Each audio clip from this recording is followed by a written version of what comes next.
जो पहले भी था वही मध्य में था, वही अब है, वही रहेगा। उसका ना कोई नाम है, ना कोई रूप है, ना कोई भेष है। वो कौन है? बोले शुद्धो सिरे तात न तेस्ति नाम कृतम हिते कल्पन याधुनैव पंचात्मकम देहमिदम न तेस्ति नैवास्य तुम रोदसी कस्य हेतु। बेटा तू क्यों रो रहा है? तो शुद्ध बुद्ध परमात्मा अंश है, परमात्मा स्वरूप है। ये पांच भौतिक देह तेरा नाम नहीं है, ना तू देह है, ना ये तेरा देह है, ना देह का नाम तेरा है। किसके लिए रो रहा है? धन्य है माता ऐसी जो अपने पुत्र को शुद्ध ब्रह्म ज्ञान का उपदेश दिया। नवा भवान रोदिति वै स्वजन्मा शब्दो यमासाद्य महिष सुनुम विकल्पमाना विविधा गुणास्ते गुणाश्च बहुता सकलेन्द्रियेषु। तात तू समझ, ये रोना भी क्रिया तेरे में नहीं हो रही। तू आनंद स्वरूप है, तेरे में रोना कभी हो ही नहीं सकता। राजकुमार, ये तेरे शरीर का संबोधन किया जा रहा है, तेरा नहीं। ये इंद्रिया तेरी नहीं, तू इंद्रियों का नहीं, तो शुद्ध बुद्ध आत्मा है। तेरे में ना गुण है ना अवगुण, तो गुण और अवगुण दोनों से अतीत सच्चिदानंद स्वरूप है। देख, जो इस जगत में दुर्बल हो जाते हैं उन्हीं के ऊपर भूतों की आवेश वृत्ति होती है, दुखों की होती है। तो निर्बल नहीं तो सबल। जब ही चीख चीख के कहते हैं तू भगवान का अंश है, भगवत स्वरूप है, तू सब कुछ कर सकता है, हिम्मत कर। जरा सी हार हो गई, जरा सा नुकसान हो गया, बोले आत्महत्या कर लेंगे, आत्महत्या कर लोगे। तुम समझते हो तुम कौन हो? भगवान का स्वरूप हो, भगवत स्वरूप हो। बेटा, इस जगत में जो दुर्बल बन गया मारा गया। दुर्बल नहीं, कभी परास्त नहीं होना, हारने पर भी परास्त नहीं होना। मैं भगवत अंश हूं। कोटि जगह जन्म लग रगर हमारी बरौ संभनत रहो कुमारी। करोड़ जन्म तक मैं आराधना करूंगा और अपने इष्ट को प्राप्त करूंगा, मैं परास्त होने वालों में नहीं। ऐसा ये अन्न जल खान पान तेरा नहीं है, प्राणों का पोषण है। धन्य है मां, कैसा सुंदर वेदांत। पांच भौतिक शरीर की पुष्टि होती है इन अन्न जल और भोजन पदार्थों से, तेरी नहीं। तू शुद्ध आत्मा है, तुझे किसी भी पौष्टिकता की जरूरत नहीं। ना आत्मा की वृद्धि होती है ना क्षय होती है, वो एक रस होता है। तू अपने इस देह रूपी चोले को आज ही मरा हुआ मान ले, जीर्ण शीर्ण मान ले, मोह मत कर। शुभाशुभ कर्मों का परिणाम ये देह है, तू नहीं। बिल्कुल अमृतमय बात। यही गंगा किनारे का जीवन था जो मदाल शाह जी का उपदेश है। कोई जीव तेरे पिता के रूप में प्रसिद्ध है, कोई जीव पुत्र के रूप में, कोई जीव तेरी माता के रूप में, कोई जीव स्त्री के रूप में, कोई मेरा कह के अपनाया है, कोई मेरा नहीं ये कह के त्यागा गया, पराया है। बेटा, ये सब नानात्व माया का रूप है, तो शुद्ध परमात्मा स्वरूप है। कोई किसी का माता पिता भाई बंधु नहीं, एकमात्र परमात्मा विराजमान है। ये मायाकृत नानात्व है। ये समस्त भोग, यदि तू भोक्ता बनेगा तो दुख भोगेगा, सुख नहीं। जिसे तुम सुख समझते हो, ये सुख की छाया है, समझ पड़ती नहीं, यही गिरधर की माया है। दुख भोगेगा अगर भोक्ता बनेगा। ये मूढ़ चित्त मानो उद्धार करने के लिए अपना आया है, पर वो भोगों में फंस के फिर मलिन हो जाता है, सोचता मैं सुख प्राप्ति का उपाय कर रहा हूं।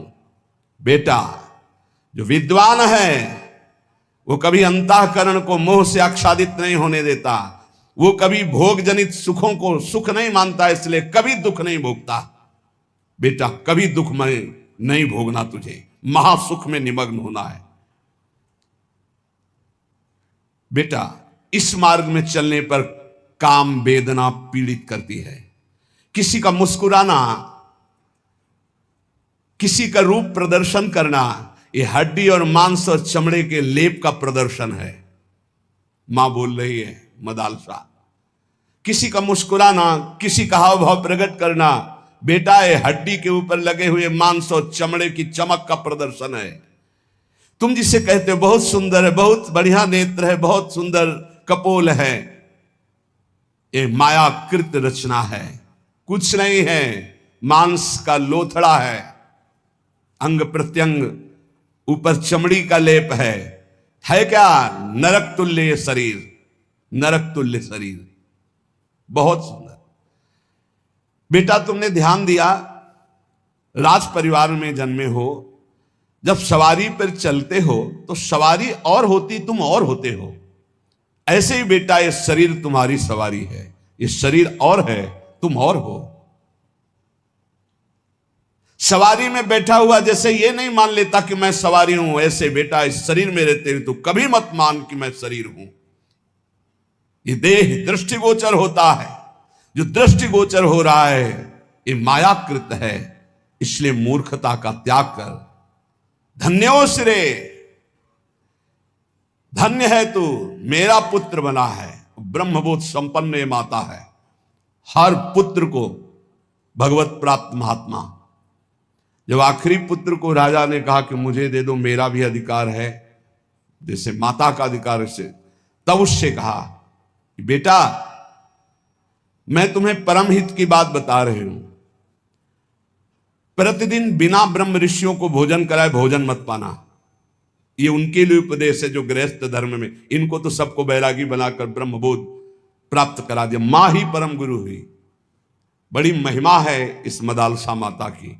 धन्य है कोई ऐसी माता होती होंगी जो अपने पुत्र को भगवत प्राप्ति का, कि अब बेटा तुझे किसी और मां की गर्भ में नहीं जाना पड़ेगा।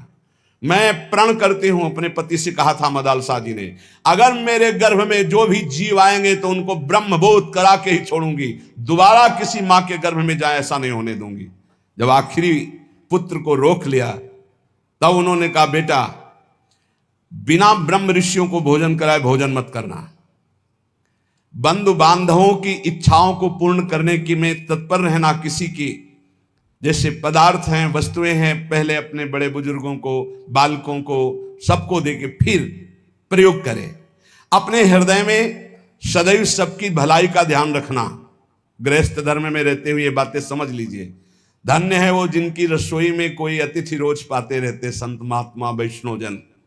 इसीलिए ब्रजवासी जन धन्य है, 2500 संत जो है रोज माधुकरी मांगते इनके दरवाजे में। अब तो कलिकाल का समय आ गया तो गांव नगरों में अब वैसी लाभ वृत्ति नहीं रह गई, क्योंकि संत जन धाम और तीर्थों का आश्रय लेके भजन करने लगे। अब भ्रमण करें तो लोग कहते हैं बच्चा चोर है, मार डालते हैं, घेर लेते हैं, लाठियां चलाते हैं। कैसा प्रभाव कलयुग का है। अरे ऐसे घेर के सैकड़ों लोगों ने मिल करके संतों को मारा कि पूछो मत, जैसे कोई जंगली जानवर आ गया हो। अरे भाई यदि तुम्हें लगा कि ये चोर है या ये अमुक है तो तुम्हें बंदी बना लेना चाहिए, कमरे में बंद कर देते, दिन में आप जांच करते। तुम इतने लोग थे, ऐसे कैसे मार दे। तो आजकल भ्रमण का भी समय नहीं रह गया, नहीं तो पहले सब नगर गांवों को सौभाग्य मिलता था, दंडी सन्यासी वैष्णव जन जा जाकर के भिक्षान्न पाते, उनकी बुद्धि शुद्ध होती। अब वो भी नहीं सौभाग्य गृहस्थों को रह गया, कहीं कहीं ऐसा सौभाग्य। जो सदैव अपनी रसोई में बने हुए अन्न को गौग्रास निकालता है, पक्षियों के लिए निकालता है, अतिथि को भोजन कराता है, उसकी गृहस्थी पावन हो जाती है, गृहस्थ धर्म उसका पावन हो जाता है। अपने मन में सदैव श्री हरि के नाम का चिंतन करना, उनके ध्यान में रहना, काम क्रोधादि इच्छाओं शत्रुओं को गृहस्थी में रहते हुए जीत लेना, और माया का आवरण तुम्हें ढक न पाए इसलिए सावधान रहना। जो धन के लिए धर्म का आश्रय लेता है, धन के लिए धर्म का आश्रय लेता है, उसका धन उसके परिवार की उन्नति कराता है। जो धन अधर्म से कमाता है उसके परिवार का पतन हो जाता है, नाश हो जाता है। धन का प्रयोग सदैव दूसरों के सुख के लिए, उतना पर्याप्त है, जितना अन्न पेट में चला जाए, वस्त्र, और बकाया परिवार की सेवा, राष्ट्र की सेवा, अन्य जनों को जिनको आवश्यक है उनकी सेवा, ये कमाने के लिए भेजे गए हो। ये ज्यादा जमा करने के चक्कर में मत पड़े, नहीं जमा ही रहेगा, वो जमा ही रहेगा, दूसरा ही उसका प्रयोग करेगा। आप तो ना सुकृत कर पाए, सद्व्यय कर पाए, और ना उसका भोग कर पाए, व्यर्थ में आपका गया। गांव में तो कई ऐसे मकान खुदाई पर मिलते थे कि दीवार मोटी मोटी होती थी, उनमें कलसे में रुपए रखे मिलते थे। अब बोलो एक एक सिक्का जोड़कर मर गए, ना धर्म किया ना स्वयं भोग किया, और जमा ऐसे पड़ा रहा। इसलिए बेटा धर्म का आश्रय लेकर धन कमाना और उस धन का सद्व्यय करना, सत्पुरुषों की सेवा में, सद्व्यवहार में, कभी पराई निंदा मत करना। ये मदालसा माता के, कभी पराई निंदा मत करना। विपत्ति से विपत्ति आ जाए तो भी किसी की निंदा मत करना। अगर कोई विपत्ति में पड़ा हो तो दौड़ करके उसका सहयोग करना। इस तरह तू आचरण करेगा तो तू भगवत प्राप्त हो ही जाएगा गृहस्थी में रहते हुए।